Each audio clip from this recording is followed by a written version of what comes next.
At 4:43 local time, the Persian Gulf is doing what it always does at this hour: baking.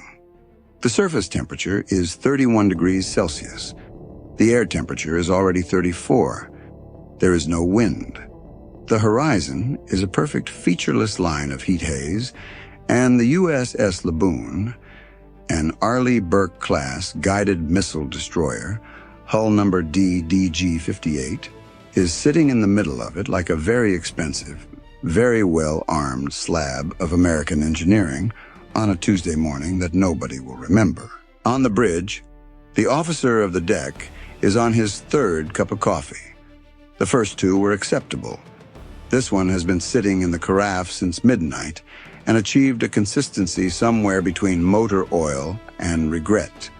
He drinks it anyway. The Persian Gulf doesn't care about your beverage preferences, and neither does the watch schedule. The ship is making 12 knots on a standard patrol track, so routine that the helmsman could steer it in his sleep.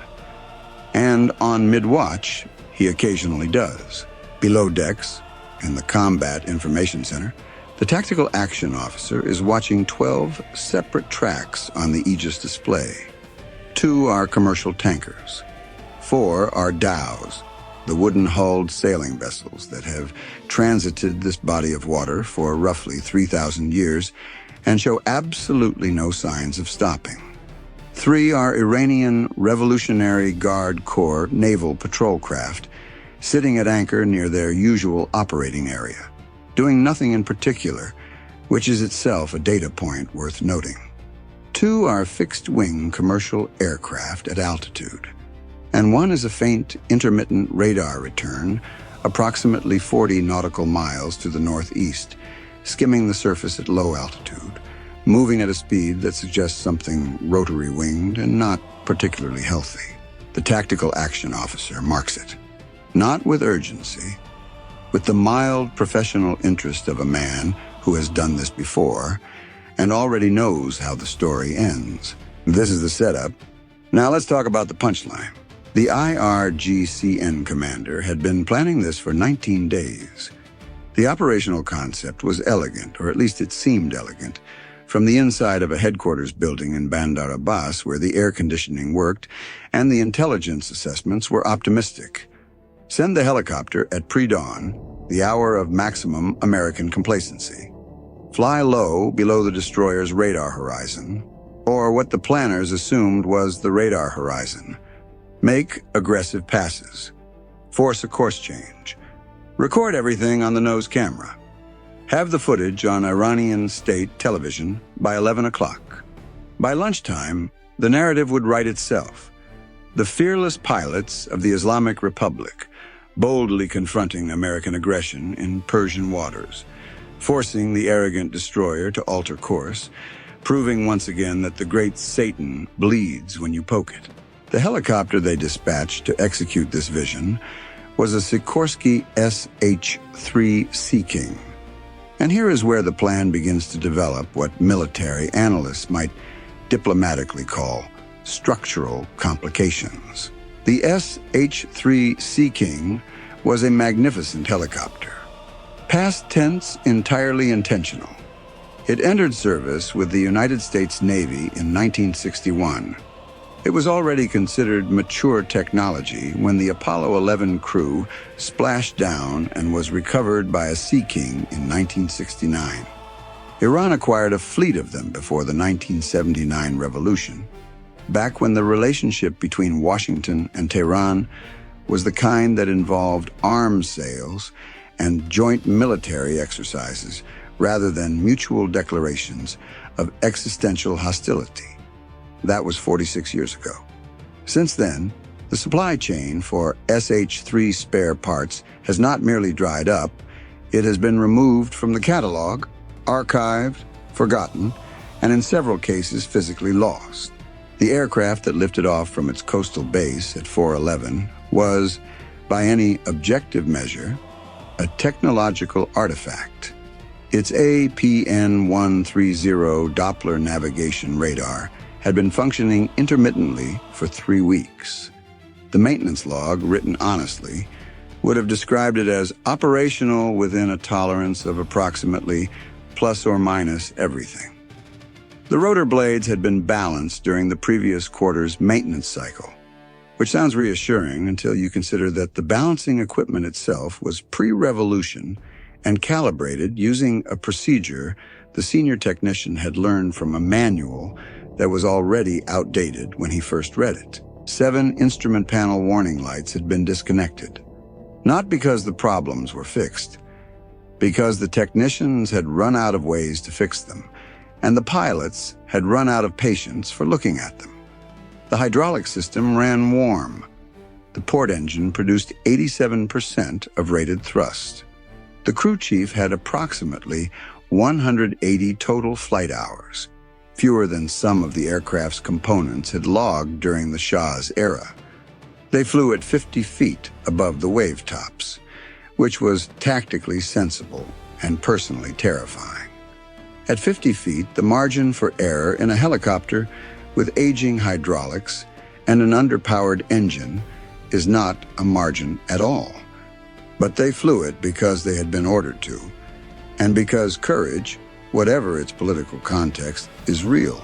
They did not know what was waiting for them. That is the tragedy of the situation, and also, in the driest possible technical sense, the punchline. Here is what they did not know. At 4:18 local time, 7 minutes before the SH-3 even reached the Laboon's theoretical radar horizon, the AN/SPY-1D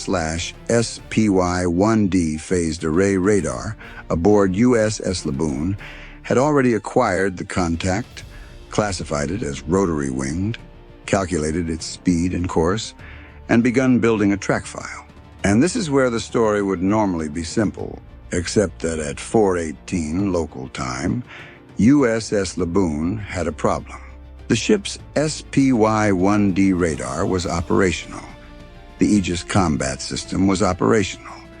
But at 4:02, 16 minutes earlier, the ship's engineering plant had transitioned one of its 2 gas turbine propulsion systems to a scheduled maintenance evolution that had been on the books for 11 days.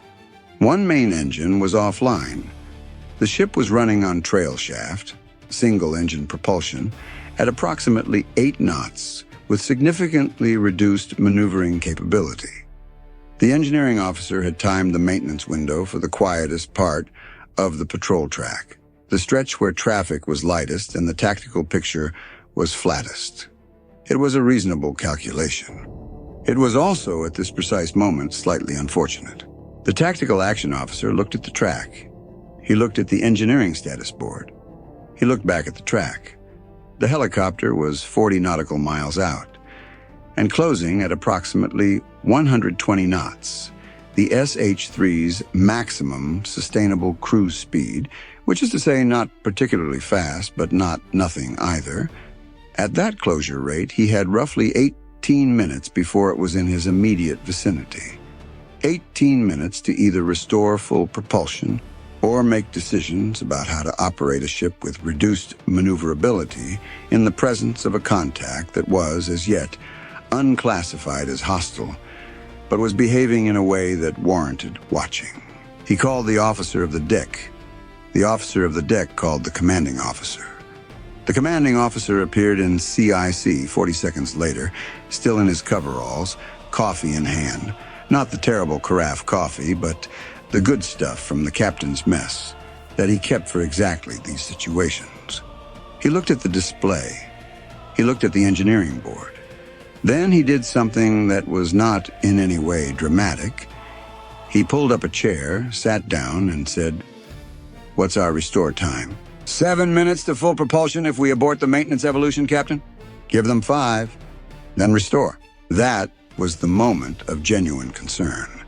5 minutes of reduced maneuverability, a helicopter on an intercept course, and a tactical picture that had not yet resolved into something you could make a clean decision about. For those 5 minutes, the Laboon was, by the standards of destroyer operations, marginally disadvantaged.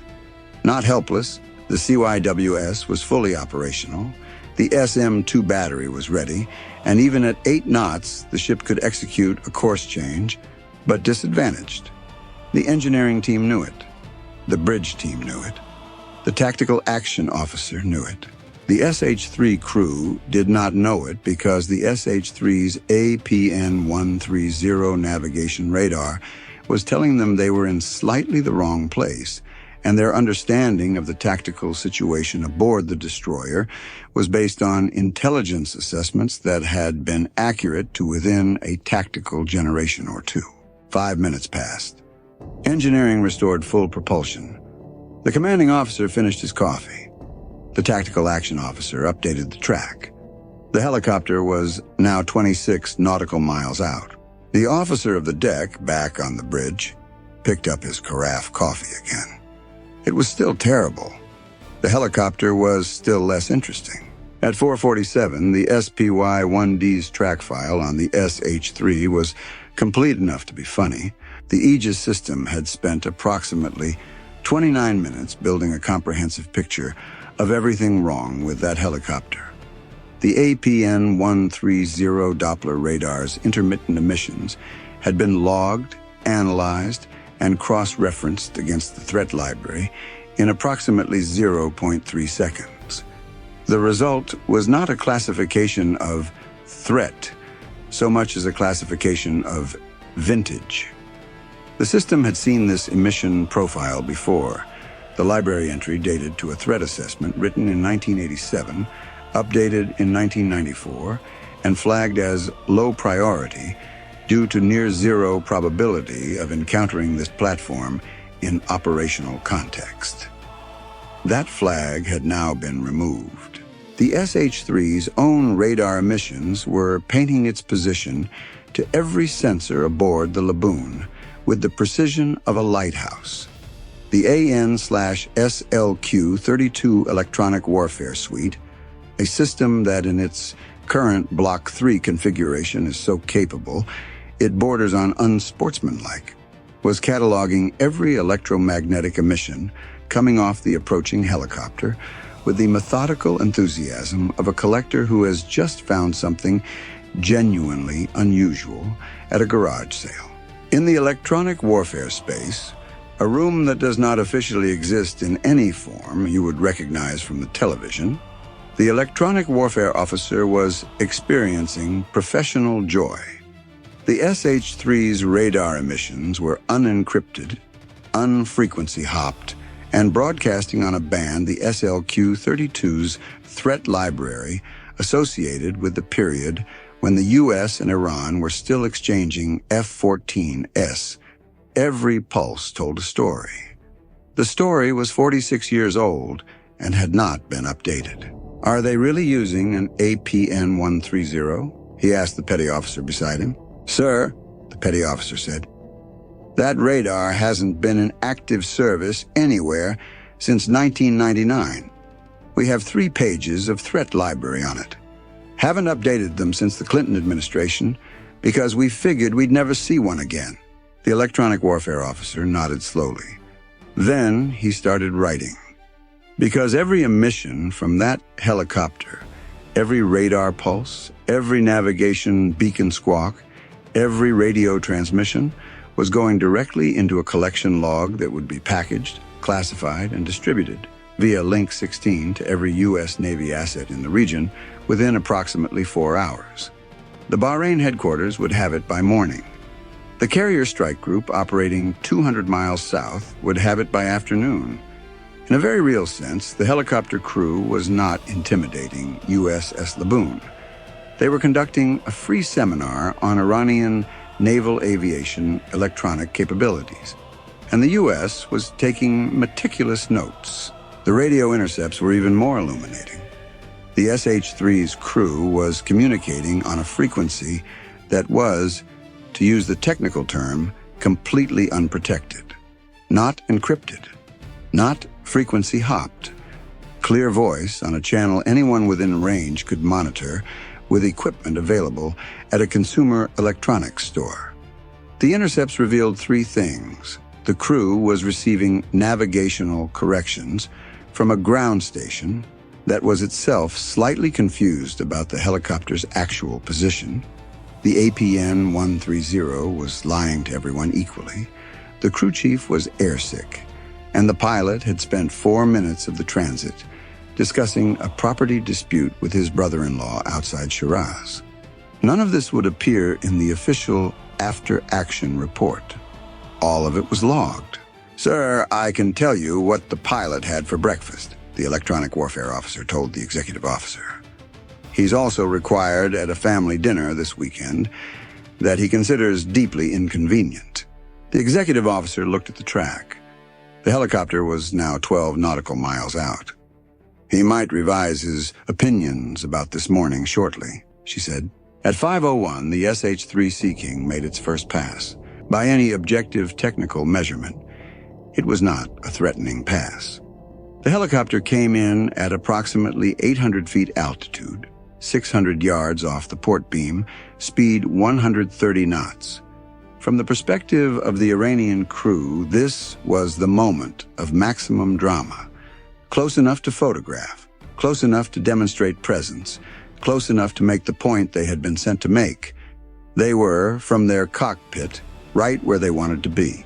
From the perspective of the Aegis combat system, they were inside an engagement envelope that the system had calculated using 17 different targeting solutions before they even reached 12 nautical miles.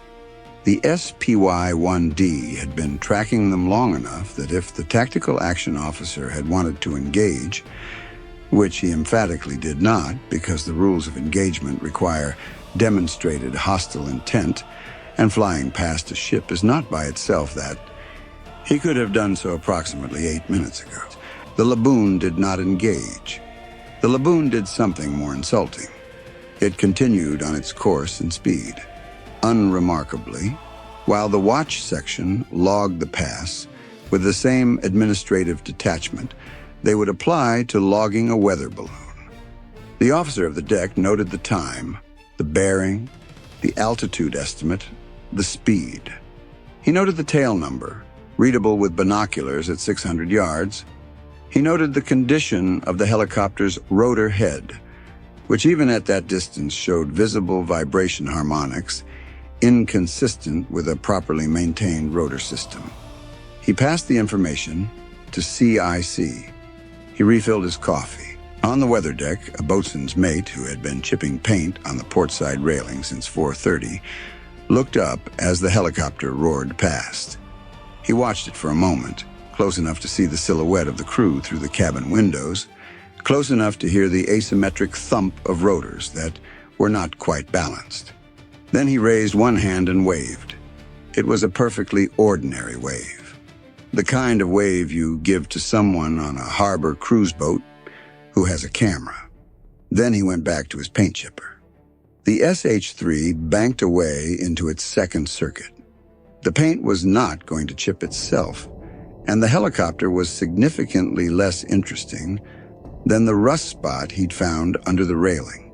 The SM-2 Block 3B surface-to-air missile that was available for employment, had anyone chosen to employ it, travels at Mach 3.5. It has a range of 90 nautical miles. It can execute terminal maneuvers at 10 Gs and carries a 115-pound blast fragmentation warhead. A single round costs approximately $1.4 million. The SH-3 Sea King, in its current configuration and maintenance state, was worth, and this is a generous estimate based on comparable vintage aircraft, somewhere between $200,000 and $400,000 on the open market. Assuming you could find a buyer interested in a helicopter whose parts catalog had been discontinued during the Reagan administration. The SM-2's guidance system is more sophisticated than anything aboard the helicopter it would have been engaging. Its seeker head alone costs more than the helicopter's annual maintenance budget. Nobody fired an SM-2. Using an SM-2 on this contact would have been the aerial equivalent of using a supercomputer to solve a crossword puzzle. Technically possible, deeply embarrassing, and entirely unnecessary. The CIWS, the Phalanx close-in weapon system, a 20-millimeter Gatling gun that fires 4,500 rounds per minute and is designed as the last-ditch defense against incoming supersonic missiles, was operational and tracking the helicopter automatically. The CIWS operator noted with professional interest that the system's tracking solution was exceptionally clean. A 1960s-era helicopter doing 130 knots in a straight line is, from a Phalanx perspective, practice. Very slow, very courteous practice. "How's the tracking solution?" the tactical action officer asked. "Excellent, sir," the CIWS operator said. "She's tracking it like it's on rails. I think it's actually helping the system's calibration." The helicopter had inadvertently become a calibration target. This was not in the IRGCN operational concept. The SH-3 made 3 passes over approximately 40 minutes. The second pass was closer, approximately 500 yards, 600 feet. The third was further, about 900 yards. Whether the increasing distance of the third pass was intentional or a result of the pilot's navigation being somewhat approximate, given his radar's ongoing conversation with reality, was unclear. The Laboon logged all 3. The SLQ-32 collected emissions data on all 3. The radio intercept team recorded communications on all 3. By the time the helicopter banked away on its return course at 5:43, the intelligence package assembled from this single interaction would fill approximately 40 pages of formatted reporting. The commanding officer watched the helicopter depart on the CIC display, a diminishing blip on a screen designed to track ballistic missiles in the upper atmosphere, now watching a 50-year-old helicopter limp back toward the coasts. He considered the situation. An asset had been dispatched to intimidate his ship. The asset was older than most of his crew's parents. It had emitted enough intelligence to keep the analysis shop in Bahrain busy for a week. It had forced exactly 0 course changes. It had received exactly 1 wave from a boatswain's mate who never stopped chipping the paint. "Log it," he said. "What's the intel package look like?" "Complete, sir. A PN-130 emission profile, full frequency catalog, voice intercepts, visual identification of hull configuration, rotor head condition assessment, engine exhaust thermal signature, navigation radar operating patterns. The EW officer says it's the best collection event against this platform type in 14 years. Last time we had this much data on an SH-3 was 2011. "Outstanding," the commanding officer said, with the tone of a man who genuinely meant it. "Forward to 5th Fleet." Then he went back to his cabin. He had a maintenance status report to read before breakfast. By 11 o'clock local time, Iranian state television had a segment prepared. The graphics were professionally done, aerial footage of what appeared to be an American destroyer, accompanied by narration describing an act of bold IRGCN aviation that had forced the American ship to alter course and retreat from Iranian sovereign waters. There was patriotic music. There was slow-motion footage of the helicopter, specifically the cleanest, most photogenic angle, which carefully excluded the warning light panel and the visible rotor vibration.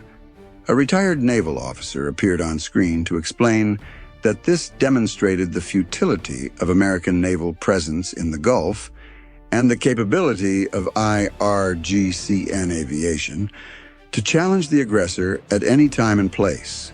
The reality, as documented in 37 pages of signals intelligence, 3 hours of radio intercept recordings, and a formal after-action report that was already sitting in the 5th Fleet intelligence queue, was somewhat different. USS Laboon had not altered course. USS Laboon had continued its patrol track without interruption. The SH-3 had collected no intelligence of tactical value. The ship's electronic emissions were managed under MCON protocols that revealed nothing the Iranians did not already know. The encounter had lasted 42 minutes from first radar contact to the helicopter's departure.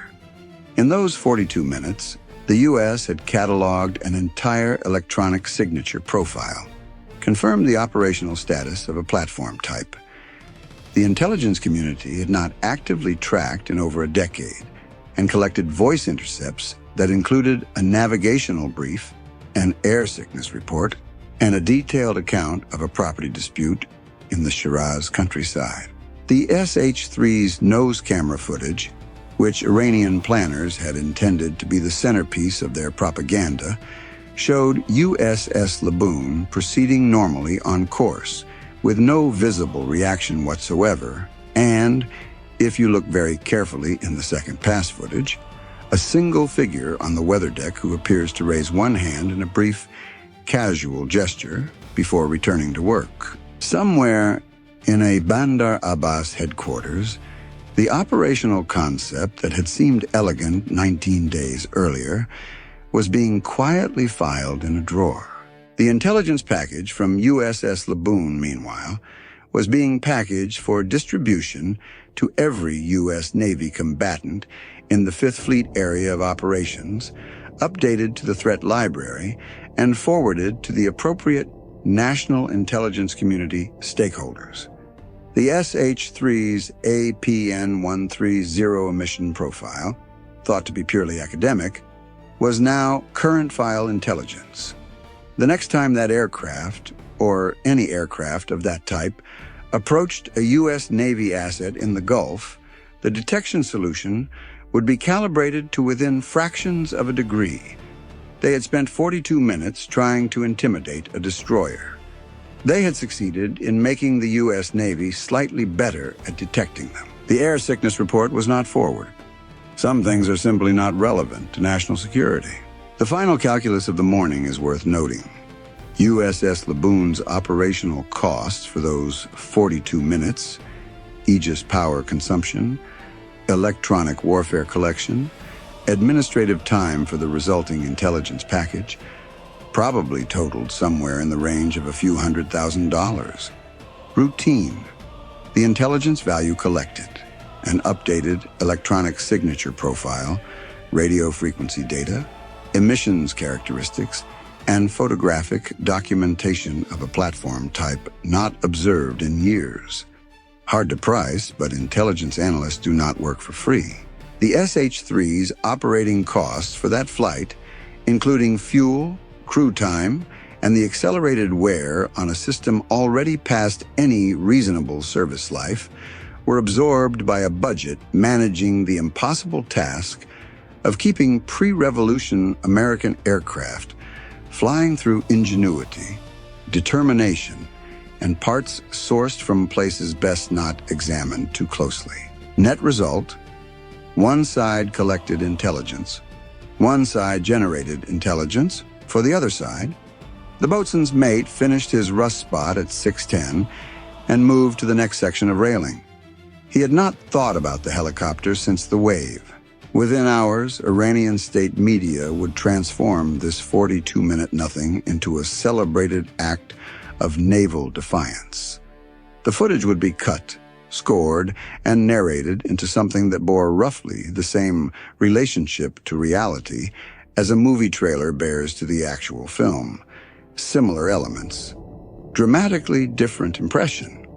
The revolutionary music would swell. The slow-motion pass would look suitably dramatic. The American destroyer would appear, from the artful camera angle, to be doing something that a creative narrator could characterize as retreating. The intelligence report from USS Laboon would sit in a classified database where it would be accessed by analysts, updated, and used to make the next encounter slightly more asymmetric than this one, which, if you were measuring asymmetry, would take considerable effort to achieve. The SH-3 Sea King landed at its base at approximately 6:21. The crew chief's airsickness had resolved over the coast. The pilot's brother-in-law's situation remained unresolved. The port engine required attention before the aircraft could be considered available for its next tasking. The parts, as usual, were not available. As usual, they would find a way. That determination is real. But determination and a 1961 helicopter are fighting a very specific uphill battle against a ship whose radar was tracking them before their own navigation system was certain where they were. The Persian Gulf continued to bake. The horizon remained flat and featureless. 11 months later, the APN-130 emission profile, collected that morning, would be used to identify a similar contact at range during a subsequent patrol, enabling an earlier classification and a more efficient response. The intelligence collected on a Tuesday morning that nobody would remember turned out to be mildly useful on a Thursday morning that nobody would remember either. That is how this works. That is always how this works. The IRGCN commander's operational concept had been elegant.